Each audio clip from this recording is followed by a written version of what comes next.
Are you looking to make your very first stitching pony, or are you just curious to see how an IKEA stool becomes a stitching pony?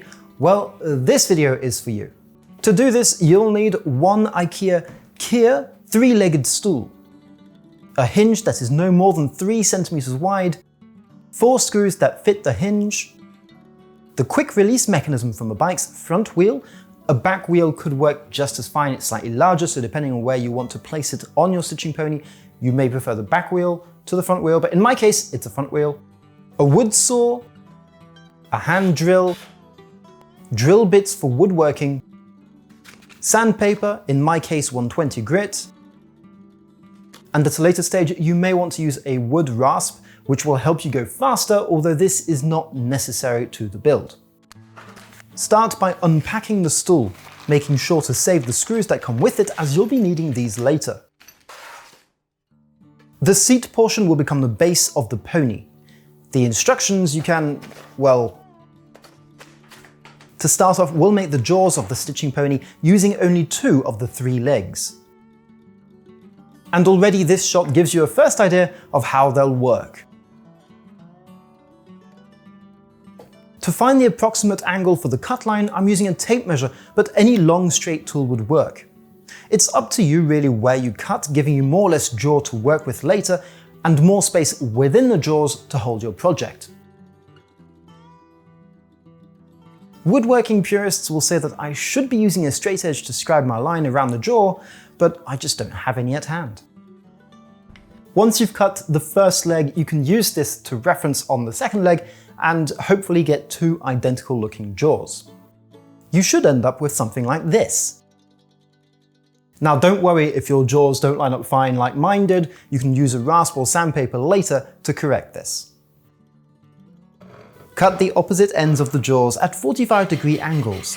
This will not only look better, but reduce the chances of your strings catching on the side of the pony while you work. Sand down the cuts for a better finish, rounding out the edges while you're at it. It's time to attach the hinge that will connect one side of the jaw to the leg of the stitching pony. Mark out the screw holes on both the base leg and one of your 2 jaw sides.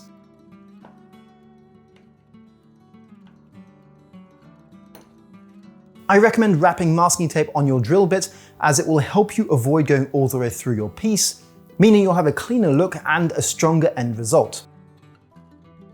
Drilling holes for the screws really is quite mandatory. This wood has a tendency to split if you don't do this, so making sure you've got the appropriate pre-holes made will really help you get a nicer look in the end.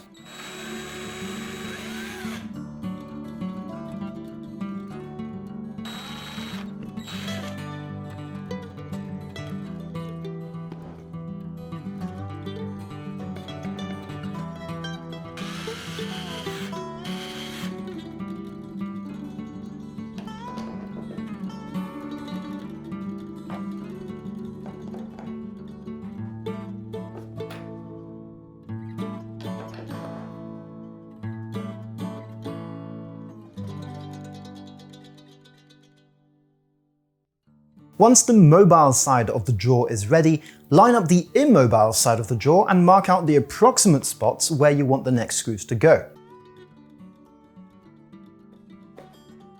Don't worry about getting this perfect, you'll first drill holes in the jaw portion that are larger than the screws that come with the stool, line up your jaws once more and use these holes to mark where the screws will be sitting in the leg of the pony. This way, both pieces should line up perfectly in the end. Sand away those pencil marks and you're looking at something that is very close to being finished already. Place the quick release on your piece to see where you want it, making sure to keep enough screw area available for adjustments once mounted. One important note is that the screw side of the quick release must be at 90 degrees against the wood to reduce unwanted stress later.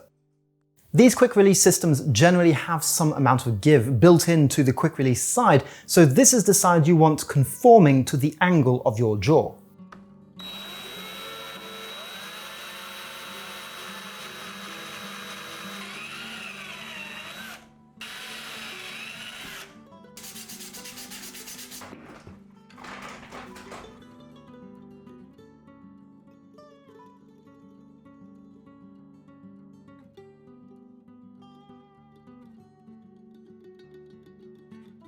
You can now see just how the quick release will allow you to open and close the pony while allowing you to control exactly how hard the jaws will grip your leather. Finally, the bottom foot can be mounted on the base plate using the existing screw holes. The last step is going to be polishing up the jaws with sandpaper and making sure that they meet at a nice angle, nice and flat one to the other. To do this, as I mentioned, you can either do it with sandpaper or using a rasp. Clamp your rasp lightly between those two jaws and just go ahead and very gently and lightly rasp away to make sure that those two jaws conform perfectly as a nice flat surface. I'm actually really quite surprised at how well this turned out for a €20 stool and a €5 quick release system, and of course some spare parts. As you can see, I opted to cover the jaws in leather using a strip of Rademacher veg tanned leather. I also inserted some neodymium magnets into the wood, leaving them slightly proud so that I would know where they are. This is a very useful addition to help me hold my needles while stitching. So if you're starting out in your leather journey and looking for a stitching pony, why not consider making your own? And whether you're new or old to leatherworking, I know you're going to love this video where I share 5 of my favorite tips that I know will be helping you in your craft.